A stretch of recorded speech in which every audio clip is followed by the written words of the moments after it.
Na versão bonitinha da história, Mandela foi o líder que lutou pela libertação dos negros na África do Sul. E tirando os imbecis racistas, quem não é a favor da igualdade racial? O problema é que isso não é nem meia verdade no caso de Mandela. É uma distorção brutal do que realmente aconteceu na África do Sul. Mas vamos começar do começo? E podemos dizer que o começo da brutalidade foi em 1910, quando o apartheid foi institucionalizado. Apartheid é uma palavra do Afrikaner, idioma usado por lá, que define segregação. O regime era brutal, separando as pessoas por raça, inclusive geograficamente. Essa política tinha como objetivo criar uma reserva de mercado para os brancos. Um dos maiores crimes do Apartheid foi o Ato da Terra de 1913, que reservava 87% da terra do país para a posse dos brancos e segregava etnias negras em territórios etnicamente homogêneos e administrativamente autônomos, conhecidos como Bantustões. Havia 10 deles. O resultado foi um roubo massivo da terra legítima dos negros, que ficaram também impedidos de adquirir terras. Em 1948, novas leis consolidaram o apartheid de vez. Note-se que eram tempos difíceis para todo mundo. O nazismo recém havia sido derrotado na Europa. Nos Estados Unidos, a democracia líder do mundo, a segregação racial ainda existia na forma de lei em quase todos os estados do sul. A resistência começou através do Partido Congresso Nacional Africano, o CNA, fundado em 1912. Em 1960, o então maior líder do partido, Albert Luthuli, recebeu o Prêmio Nobel da Paz por sua resistência pacífica.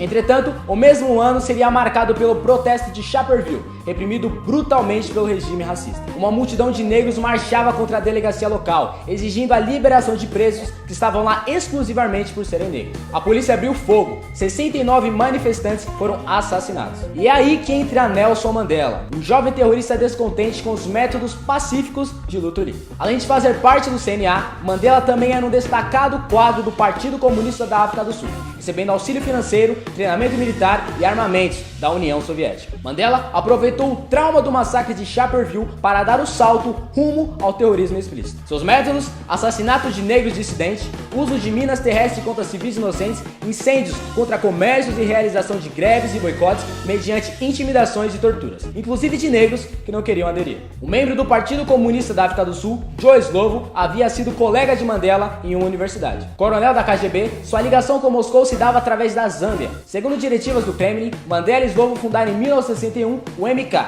traduzido como Lança da Nação, o braço armado do CNA, cujo objetivo era uma revolução comunista, como preconizava a agenda soviética para o continente. Em 1962, Mandela recebeu treinamento militar na Argélia, dos países onde os membros do CNA recebiam instrução em táticas de guerrilha, terrorismo e tortura. Outras localidades em que os terroristas comandados por Mandela recebiam treinamento incluíam Cuba, Egito, Etiópia, Coreia do Norte, Rússia, China, Alemanha Oriental e Tchecoslováquia. Em 1963, Mandela finalmente foi preso, junto com outros líderes terroristas, e teve início o famoso julgamento de Rivonia, onde 10 líderes do CNA foram julgados por 221 atos de sabotagem. A ONU, com forte influência do bloco soviético, conseguiu emplacar a versão de que Mandela era um prisioneiro político. Já a Anistia Internacional afirmou claramente que ele foi condenado por seus atos de violência, tais como terrorismo e contrabando de minas terrestres. Durante as investigações, foi apreendido um documento conhecido como Operação Maibuye, cujo comando supremo seria composto por Mandela, Slovo e Joe Modise.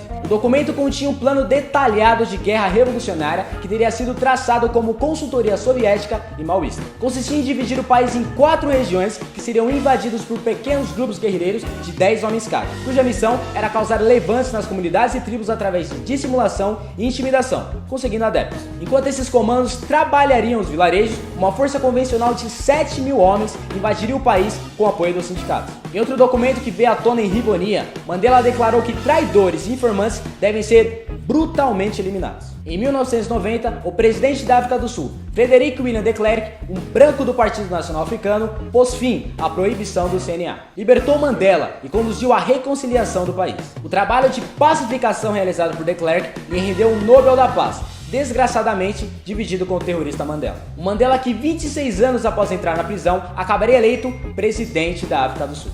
Implantaria um regime autoritário, com espaço apenas para o seu CNA no poder e marcado por fortíssimas denúncias de corrupção, perseguição a opositores e concentração de poder econômico na mão dos oligarcas do regime. Mandela morreu deixando uma fortuna de alguns milhões de dólares, sem qualquer justificativa para o seu surgimento. Seu sucessor, Jacob Zuma, além de alegar que a AIDS era um problema exclusivo de homossexuais e que defendia o não uso da camisinha, foi recentemente afastado do poder pelo próprio partido após levar o país à falência com corrupção em larga escala. Zuma foi escolhido pelo próprio Mandela como seu herdeiro político. A luta contra o racismo era necessária? É óbvio que sim.